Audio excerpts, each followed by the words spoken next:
HbA1c part 2। अभी हम physiological आधार पर इसको समझने की कोशिश करेंगे और इसे हम जितना कोशिश करेंगे आसान भाषा में आप सभी को मैं समझा सकूं। तो HbA1c तो हमारे खून में हीमोग्लोबिन होता है। हीमोग्लोबिन जो कि आरबीसी में मौजूद प्रोटीन है। इसका काम आप सभी को मालूम है कि शरीर में ऑक्सीजन ले जाना। खून में हमेशा थोड़ी ग्लूकोज घूमती रहती है, यानी कि आपके खाने से जो बनने वाली शुगर है, ग्लूकोज है, वो खून में घुली रहती है। तो ग्लूकोज और हीमोग्लोबिन का जुड़ना एक ऑटोमेटिक प्रक्रिया है। ये अपने आप ही, जैसे आपने खाना खाया, खाना जो है शुगर में कन्वर्ट होगा, ग्लूकोज के मॉलिक्यूल में टूटेगा, एब्जॉर्ब होकर ब्लड में जाएगा।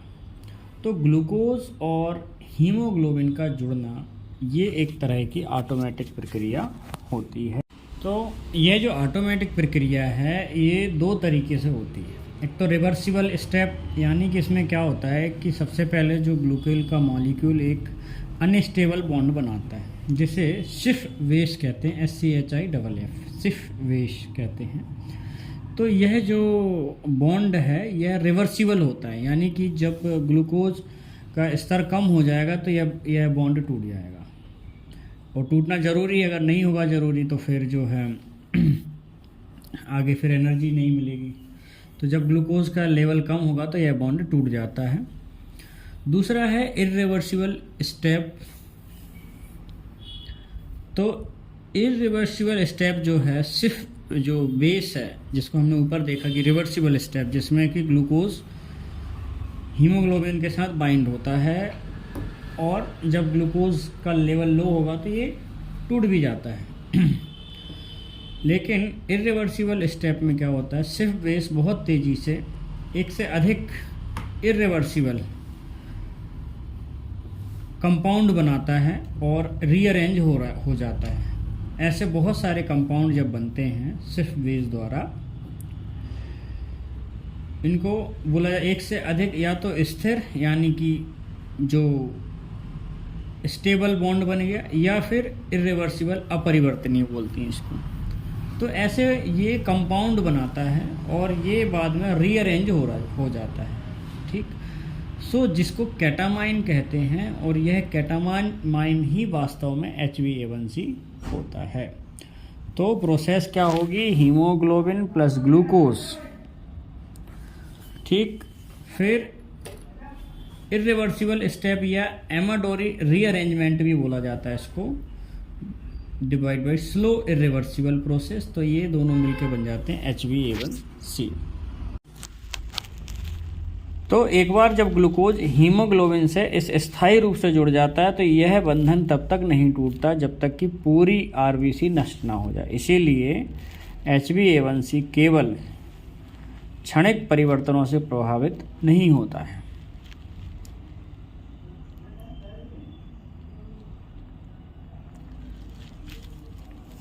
आरबीसी के तौर पर जब हम देखते हैं उसका जीवन काल 120 दिन का होता है। तो HbA1c जब भी नापा जाता है तो अक्सर 3 महीने में नापने को बोला जाता है। तो 120 दिन का औसत क्यों होता है ये? तो क्या होता है कि आरबीसी की जो उम्र होती है उसके हिसाब से इसको देखा जाता है। तो हमारा शरीर जो है हर पल नई आरबीसी बनाता है और पुरानी आरबीसी को हटा देता है। तो जो नई कोशिकाएं जो हाल ही में बनी हैं उनका HbA1c कम होगा, क्योंकि उन्हें ग्लूकोज से जुड़ने का कम समय मिला है, भले ही वर्तमान में ग्लूकोज लेवल हाई हो। लेकिन जो पुरानी आरबीसी हैं जो लगभग 100 से 120 दिन की, उन्होंने पूरे 3 से 4 महीने के ग्लूकोज स्तर का अनुभव किया है। इसीलिए जो है 120 दिन या 3 से 4 महीने का जो है अंदर इसको 3 से 4 महीने में चेक किया जाता है।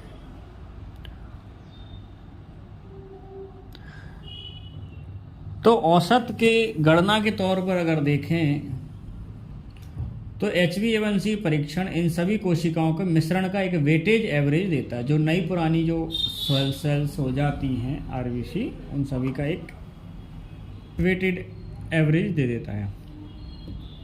तो पिछले 30 दिन HbA1c के परिणाम पर सबसे अधिक प्रभाव पिछले 30 दिनों के ग्लूकोज स्तर का पड़ता है, लगभग 50%, क्योंकि इस अवधि की सबसे अधिक कोशिकाएं नमूने में होती हैं। अब अगर पिछले 30 से 60 दिन में देखें तो मध्यम प्रभाव देगा, और पिछले 60 से 120 दिन देखें तो सबसे कम प्रभाव रहेगा।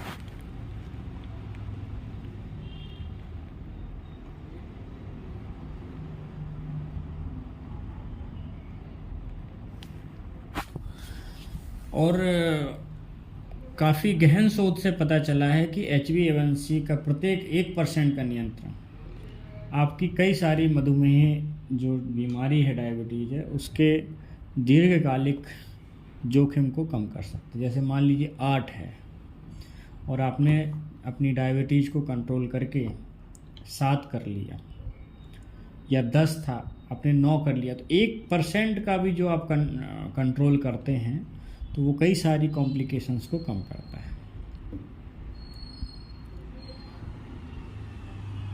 तो अगर कोई डायबिटिक पेशेंट HbA1c को 10% से 7% तक कम करने से कई जटिलताओं का जोखिम कम हो जाता है, जैसे कि माइक्रोवेस्कुलर कॉम्प्लिकेशंस हैं, जिसमें कि किडनी और आँख में जो डैमेज होता है वो कम हो जाएगा, कैटरेक्ट कम हो जाएगा, 19% तक कैटरेक्ट कम हो सकता है।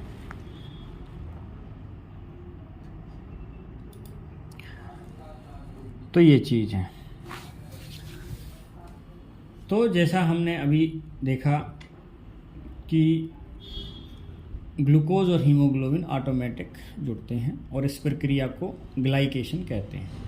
और यह जो प्रक्रिया होती है यह इंसुलिन पर निर्भर नहीं होती है, यह खुद ब खुद होता है। तो एक बार स्ट्रॉन्ग बॉन्ड बनने के बाद यह जो है 120 दिन तक RBC के साथ जुड़ा रहता है।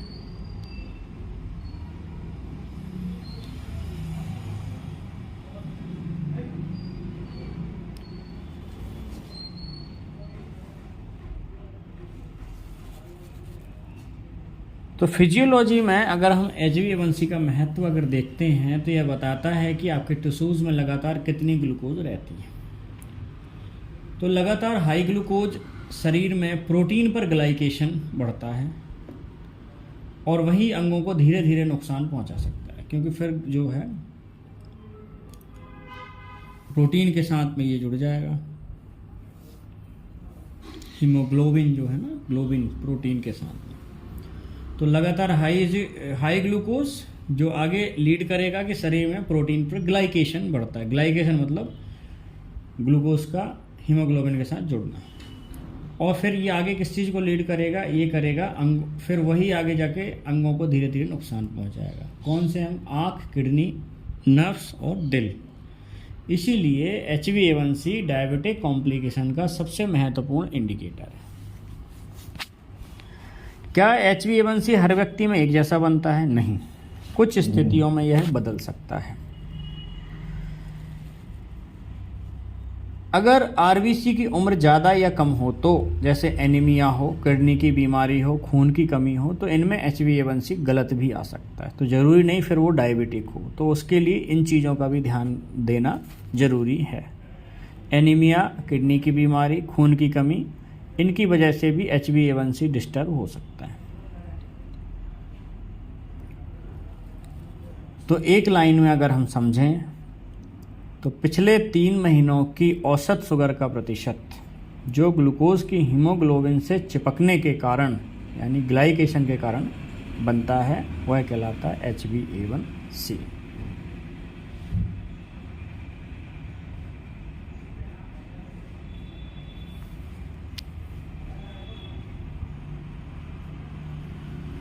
तो ये था हमारा HbA1c से रिलेटेड कुछ जानकारी। बाकी इसमें थोड़ी सी जानकारी और मैं इंक्लूड कर देता हूँ नॉर्मल जो HbA1c रहेगा 5.7, जैसा कि हमने पहले पार्ट में देख चुके हैं।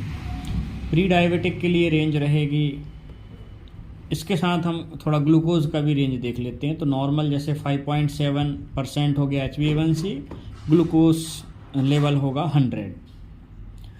फिर आएगा प्री डायबिटिक 5.7 से 6.4, इसका जो ग्लूकोज का लेवल हो जाएगा 117 से 137। फिर आएगा डायबिटीज़, जिसमें 6.5 से ज़्यादा या उसके बराबर अगर है तो वो डायबिटीज़ कहलाता है, और शुगर हो जाती औसत शुगर जो कहलाएगी 140+। फिर 7 to 8%, जिसको फेयर कंट्रोल बोलते हैं, 154 से 183। और अगर 8% से ज़्यादा हो जाए तो ये पुअर कंट्रोल, और इसमें एवरेज शुगर 183 कहलाती है।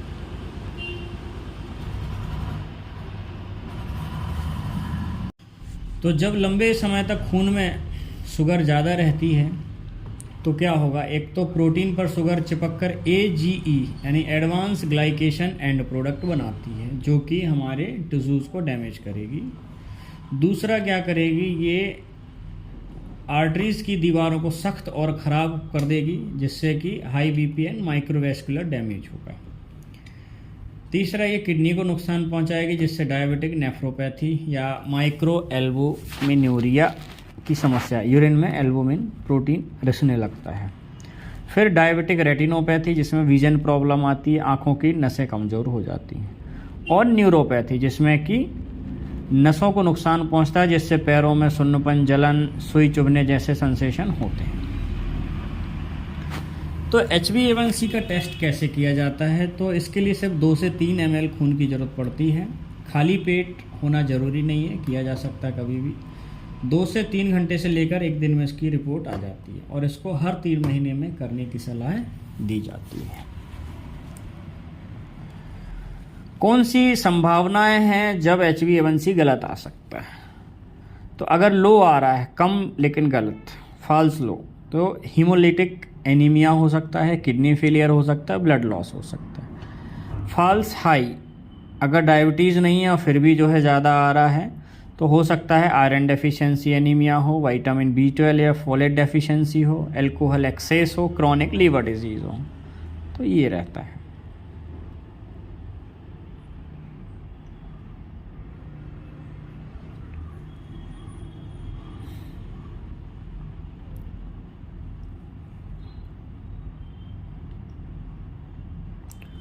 तो ये कुछ महत्वपूर्ण जानकारी थी जो हमने HbA1c के बारे में देखी। नेक्स्ट टॉपिक में हम किसी अन्य विषय पर चर्चा करेंगे और उसको समझने का प्रयास करेंगे, जिससे हम जो है अपनी प्रैक्टिस को और अच्छा बना पाएँ। सभी को बहुत बहुत धन्यवाद।